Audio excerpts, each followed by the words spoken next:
definitely co-sign that sentiment. Thanks for tuning in to First Take. Start the damn show. What's going on, everybody? Welcome into First Take on a Monday. Max Kellerman, Stephen A. Smith. I'm Molly Karam-Rose. Hope you all had a fabulous weekend. Gentlemen, we got plenty to talk about, or what? So let's dive right into it. We're starting in the association. BK, stand up. That's all I got to say. The Brooklyn Nets, fellas, taking down who? Oh, Kawhi and the Clippers. And who? LeBron and the Lakers. The Nets have the second best record in the East and the best record against teams above 500. Max, did the Nets prove to you that they are the best team in the association? Not yet. No, they didn't. Now, they're going to be a problem. At the very least, the Nets are a problem. And without, once KD and Kyrie and James Harden and Joe Harrison, all these guys are healthy and playing together, they're only going to get better. They're going to be a problem. But have they proved they're the best because they beat a Lakers team without AD? Because they beat a Clippers team where Paul George is on minute restrictions and James Harden gets away gets a call that he didn't deserve after a flop? No, they didn't prove that. Stephen A., I noticed you're not talking about the Knicks this morning, by the way, after all that talk last week. I noticed we're focusing on the Nets. Yes, the Nets are going to be the greatest offensive team of all time, if they're not already. By the end of this season, they will be, by not a little bit, the greatest offensive team of all time. There's only one team in the NBA that is elite, especially when AD is there, on both ends of the floor. Elite, offense and defense, and that's the Lakers. The Lakers are the reigning and defending NBA champions. They basically went wire to wire last year.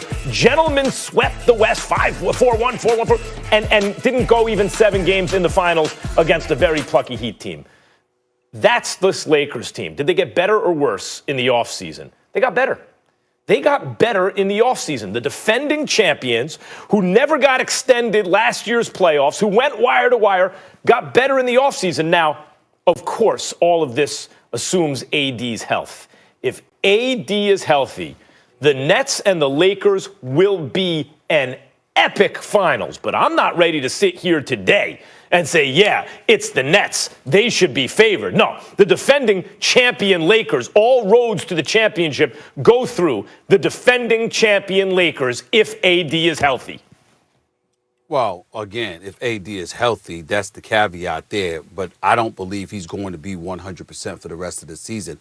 I think that eventually when he comes back, he's still not going to be 100%, and he's going to be playing relatively timid. He's going to have to watch his lateral movement. He's going to have to watch sharp cuts and things of that nature. He's not going to be himself, and that's the reason that I've got the Brooklyn Nets as the best team in basketball. You got to remember, they've won 5 straight. They've won 6 straight. Think about the road that they went through. They beat Golden State. They beat the Clippers twice. They've beaten the Los Angeles Lakers. When you look at this team right now and the way that they're flowing offensively, they are a juggernaut. Their defense has improved marginally at the very least. They're 12-4 against teams 500 or better, which is the best in the NBA. They've beaten every team in this league that matters. They beat Boston. They've beaten Indiana. They've beaten both LA teams. They've beaten Golden State. They've beaten everybody, okay? And that's with their roster being relatively sporadic, because whether Kevin Durant was there with Kyrie and no Harden, whether Harden was there with Kevin Durant but no Kyrie, whether Kyrie and Harden was there with no KD.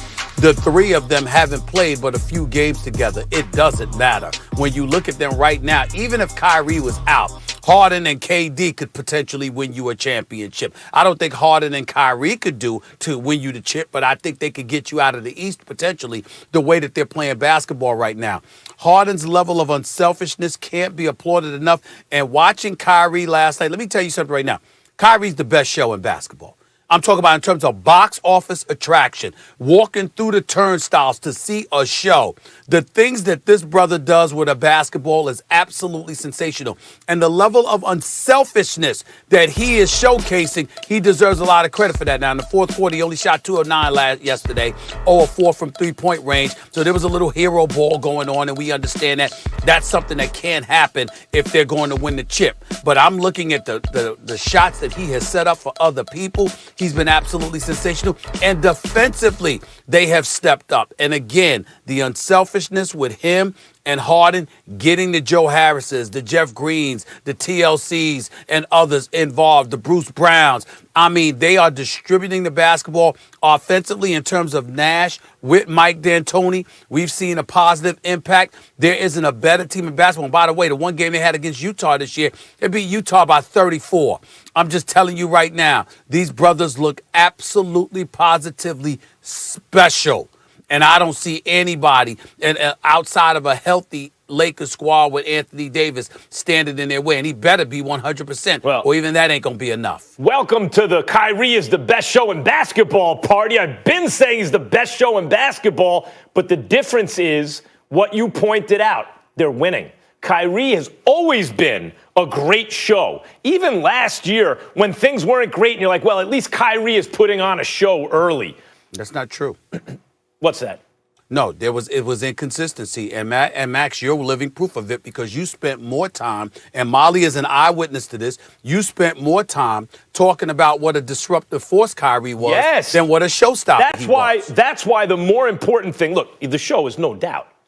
He's spectacular. He's doing it in service. I'm talking now, night in, night out. Now he's been, but he's put up numbers to where you have to do it night in and night out, and he looks spectacular and wows the crowd, but.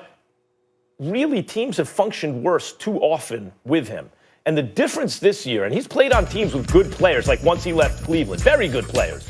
But those guys were not yet great in Boston. There's no evidence of that other than Boston. What evidence of what?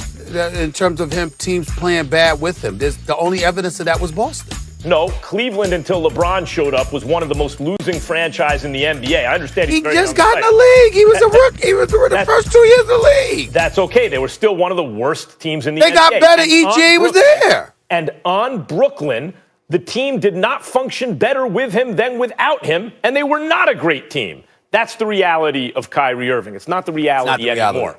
It's not the reality anymore. Right. He's playing with other great players, not just other good players. And it's made a huge difference in his game because he trusts them differently, obviously. And because of that, you can point out Harden's unselfish play. That's true. Harden, since he's been in Brooklyn, has been as good as anyone in the league. But really, Kyrie remains the key in that way. Kyrie is the one. Is he going to play too much hero ball, et cetera, et cetera? He hasn't. Kyrie has figured it out with Harden, and they look amazing. And once KD comes back, they're going to be incredible. Who's the best player in the NBA? Still LeBron James. And AD has a case to be the second or top three, obviously top five. The Lakers, and the difference is the Lakers do it on both ends of the floor because AD came on this show last year and told us, I challenged LeBron. That's why, defensively, that's why LeBron, his defense is more similar to what it was in Miami than what it was in Cleveland since AD got to the team. And that two-way play on the Lakers makes them the favorites if everybody's healthy until further notice. First of all, you're wrong. Kyrie Irving and the Cleveland Cavaliers got better each year that he was there. After LeBron left, he was a rookie, #1 overall pick. They got better each year that he was there before LeBron got there, and they went to the final. I'm saying they got better each year. He was a rookie, and they got better each of the 3 years that he was there before LeBron James arrived. That's #1. #2, make up your mind about Anthony Davis. #2, #3, #5. Which one is it? #2. Okay, that's the bottom line. #3. Well, you can argue anywhere between 2 and 5. When you look at what I'm saying, you can argue. Pick one. I got him top 3. All I'm saying is you said 2, 3, or 5.